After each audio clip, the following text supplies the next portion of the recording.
వాడిపోక ముందే నన్ను వాడుకో ప్రభువా.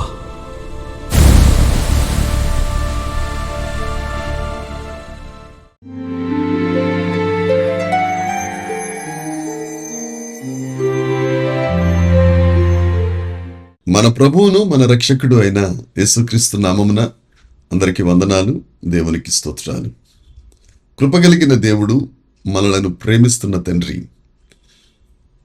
మరొక నూతన దినమును మన జీవితాల్లో ప్రవేశపెట్టి మనలందరినీ సజీవ లెక్కలో లెక్కించి ఈ నూతన దినములో ఆయన కృపను మన ఎడల విస్తరింపచేస్తూ నూతన వాత్సల్యంతో మనల్ని ప్రేమిస్తున్న ఆ యేసుక్రీస్తు నామమున మీ అందరికీ వందనాలు. ఈ నూతన దినములో ఆ కృపగలిగిన ప్రభువు మనకు అనుగ్రహించిన పరమవాక్య ధ్యానము, కృపావార్త, పరమగీత గ్రంథము 3వ అధ్యాయము 7వ వచనము.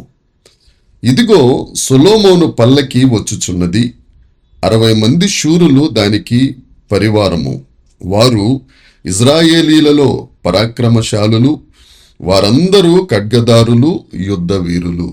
దేవునికి స్తోత్రం కలుగునుగాక, దేవునికి మహిమ కలుగునుగాక. ప్రభునందు ప్రియమైన వారలారా, మనందరం యేసుక్రీస్తు ప్రభు 2వ రాకడ సమీపించుచున్నది అనే మాటను నమ్ముతున్న వారమే. ఆయన రాకడ సమీపంగా ఉంది. ఆయన రాకడను గూర్చిన అనేక ప్రవచన వాక్కులు ఇప్పటికే నెరవేరాయి, ఇంకా నెరవేరవలసినవి కూడా చాలా ఉన్నాయి. అయితే యేసుక్రీస్తు ప్రభు రాకడ ఒకవేళ ఆలస్యం అయ్యి మనము ప్రభువునందు నిద్రించిన, లేక మనము జీవిస్తున్న కాలంలోనే ప్రభువు రాకడ సంభవించిన, ఏది ఏమైనా మనం ఎత్తబడే ఆ సంఘంలో ఆ కడబోర శబ్దము వినేవారిలో మనం ఉండేటట్టుగా సిద్ధపడి ఉండడం అనేది చాలా మంచిది. అంతేకాదు, మనం సిద్ధపడటమే కాకుండా అనేకులను దేవుని రాకడ కొరకు సిద్ధపరిచేవారిగా ఉండాలని దేవుని యొక్క ఆకాంక్ష.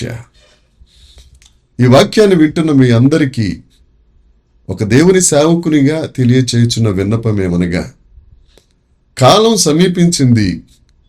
ఒకవేళ ఏమైనా హెచ్చుతగ్గులు ఏమైనా ఉంటే వాటన్నిటినీ సరిచేసుకుని వైరాగ్యం కలిగిన వారై, ఆ దేవునితో అన్యోన్య సహవాసం కలిగి మనోనేత్రములు తెరవబడిన వారై, ఆ కడబోర శబ్దములు వినుటకు కావలసిన ఆ కృప పొందుకున్న వారిగా జీవించాలని నేను కోరుకుంటున్నాను. అయితే ఈ రోజు ధ్యానవాక్యంగా పరమగీత గ్రంథం 3వ అధ్యాయం 7వ వచనాన్ని మనం చదువుకున్నాం. నిన్నటి దినాన్ని కూడా సొలొమోను పల్లకి, 60 మంది శూరులు, వారి ఇశ్రాయేలీలలో పరాక్రమశాలురు, ఖడ్గదారులు, యుద్ధవీరులు అనే అంశం గురించి మనం ధ్యానిస్తూ, సొలొమోను పల్లకి అనగా యేసుక్రీస్తు ప్రభు సంఘమని, ఆ 60 మంది శూరులు అనగా 5 అనే సంఖ్యను 12 సంఖ్యతో హెచ్చించిన ఎడల, ఈ 5 అనే సంఖ్య బలిపీఠపు సంఖ్య అని, ఎందరైతే ఈ లోకంలో యేసుక్రీస్తు ప్రభువుని నమ్ముకుని ఆ ఆత్మీయ జీవితంలో నిందల పాలైపోయి బలైపోతున్నారో వారందరూ బలి సంఖ్యను అనుభవిస్తున్నారని మనం నేర్చుకున్నాం. ఈ దినాన ఈ 12 సంఖ్య గురించి మనం ఆలోచిద్దాం. 12 అనగా అపోస్తలులకు సూచించబడిన సంఖ్య. పాత నిబంధనలు చూస్తే ఇది 12 గోత్రాల వారికి సంబంధించిన సంఖ్య. అపోస్తలులు అనగా పిలువబడిన వారు. వీరు లోకంలో నుండి యేసుక్రీస్తు ప్రభువు కొరకు పిలువబడిన వారు, ప్రత్యేకింపబడిన వారు. యేసుక్రీస్తు ప్రభువు 3.5 సంవత్సరముల మహిమ పరిచర్యలో ఆయనకు శిష్యులుగా పిలువబడిన వారు, ప్రత్యేకింపబడిన వారు ఈ 12 మంది అపోస్తలులు.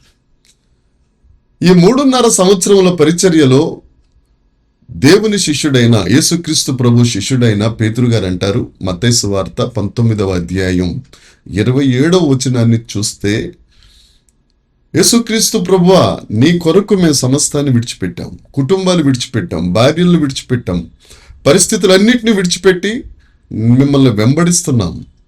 మీ కొరకు మేము పిలువబడిన వారిగా, నిన్ను ప్రేమిస్తున్న వారిగా నిన్ను వెంబడిస్తున్నామని పేతురు గారు అంటారు.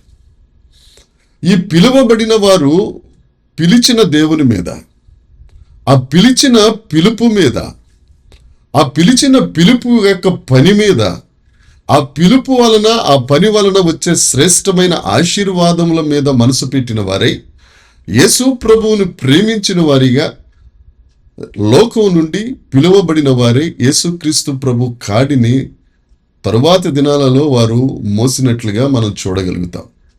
ఈ పిలువబడిన వారు అన్ని విషయాల్లో, అన్ని పరిస్థితులలో దేవుణ్ణి మాత్రమే ప్రేమించారు, దేవుని పరిచర్యను మాత్రమే ప్రేమించారు. కనుక అనేక నశిస్తున్న ఆత్మలను దేవుని రాజ్యంలోనికి ప్రవేశపెట్టడానికి వీరు వారధులుగా, సారథులుగా ఉపయోగించబడ్డారు. ప్రకటన గ్రంథము 12వ అధ్యాయం 10వ వచనాన్ని చూస్తే, ఈ పిలువబడిన వారు గొర్రెపిల్ల రక్తమును బట్టి తామిచ్చిన సాక్ష్యమును బట్టి వానిని అనగా అపవాదిని, ఆ సాతానును జయించి ఉన్నారు. వారు మరణము వరకు తమ ప్రాణములను ప్రేమించిన వారు కాదు అని లేఖనం చెప్తుంది. అంటే ఈ పిలువబడిన 12 మంది అపోస్తలులు వీరు మరణము వరకు ప్రాణాన్ని ప్రేమించిన వారు కాదు, అపవాదిని జయించిన వారు అనంటే బలి సంఖ్యను 5ను వీరు ధరించి ఉన్నారు. ఈ 12 మంది ఈ బలి సంఖ్యను భరించుట వలన 60 మంది శూరులుగా సొలొమోను పల్లకిని మోస్తా ఉన్నారు. దేవుని యందు ప్రియమైన వారలారా, మనం కూడా దేవుని చేత ఈ లోకం నుండి ప్రత్యేకింపబడిన వారు, దేవుని చేత పిలువబడిన వారు. అంతేకాదు ప్రకటన గ్రంథము 17వ అధ్యాయము 14వ వచనం చూస్తే, ఆయన గొర్రెపిల్లయు ప్రభువులకు ప్రభు, రాజులకు రాజయ్యుండి పిలువబడిన వారి, ఏర్పాటు చేయబడిన వారి నమ్మకత్వమును బట్టి ఆయన రాజ్యములను జయించుచున్నారు. దేవునికి స్తోత్రం. మనమేంటి, మన పరిస్థితి ఏంటి?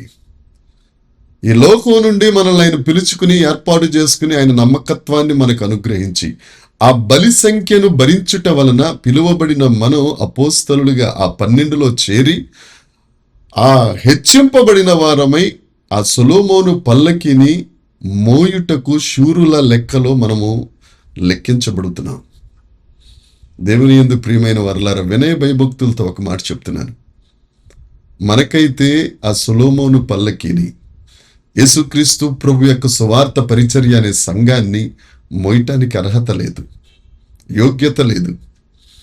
మనము పాపపు దాస్యము కింద మనలను ఆయన వెదకి రక్షించుకుని, ఆయన రక్తం చేత మనల్ని శుద్ధీకరించి, అమూల్యమైన రక్తం చేత, ఆ నిష్కళంకమైన రక్తపు విమోచన క్రయధనాన్ని మన కొరకు చెల్లించి ఈ లోకం నుంచి ప్రత్యేకపరుచుకుని, పరిశుద్ధపరుచుకుని పిలువబడిన వారిగా మనల్ని చేశారు. ఈ పిలువబడిన మనం ఆ దేవుని కొరకు, ఆ సువార్త పరిచర్య కొరకు ఎన్ని కష్టాలు వచ్చినా, కష్టమైన, నష్టమైన, ఉపద్రవమైన మరేదైనా పౌలు గారు చెప్పినట్లుగా ఆ దేవుని ప్రేమ నుండి మనము దూరం కాక ఆ పల్లకిని మోసేవారిగా ఉన్నప్పుడు, ఆ బలి సంఖ్యను భరించినప్పుడు నిశ్చయంగా నీవు, నేను ఒక శూరుణ్ణి, ఒక శూరురాలివే. జ్ఞాపకం చేసుకుందాం. దేవుని రాజ్యమును విస్తరింప చేద్దాం. అనేకులను ఆ 2వ రాకడ కొరకు సిద్ధపరిచే శూరులుగా మనం ఉందాం. మన భుజముల మీద ఆ పల్లకి ఉంది, ఆ సువార్త పరిచర్య అనే పల్లకి ఉంది, దేవుని సంఘం అనే పల్లకి ఉంది, యేసుక్రీస్తు అనే ప్రభువు ఉన్నారు. ఆయన మన కొరకు సిలువను ఎత్తుకుని ఆఖరి రక్తం పొట్టు వరకు రక్తాన్ని చిందించేశారు కదా.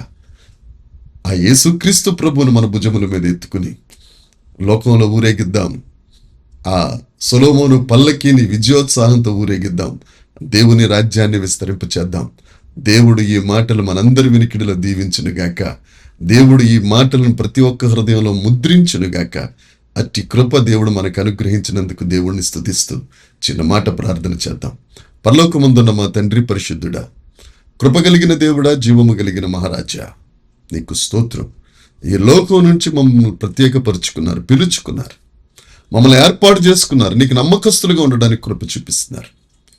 అదేవిధంగా ప్రభువా, పిలువబడిన ఆ 12 సంఖ్యలో మేము చేర్చబడిన వారమై నీ కొరకు ఎటువంటి పరిస్థితుల్లోనైనా, ఏ విషయంలోనైనా నిన్ను మాత్రమే ప్రేమిస్తూ ఆ బలి సంఖ్యను భరించు వారిగా మేముండి సొలొమోను పల్లకిని ఊరేగించుటకు, క్రీస్తు సంఘ పరిచర్యను, సువార్త పరిచర్యను ప్రభువా నేను అనేకులకు విస్తరింపచేస్తూ నీ రాజ్యమును ప్రభువా కట్టుటకు కృప చూపించి మహిమ పొందమని నజరేయుడైన యేసుక్రీస్తు నామమున ప్రార్థించి అడిగి వేడుకొనుచున్నాం తండ్రి.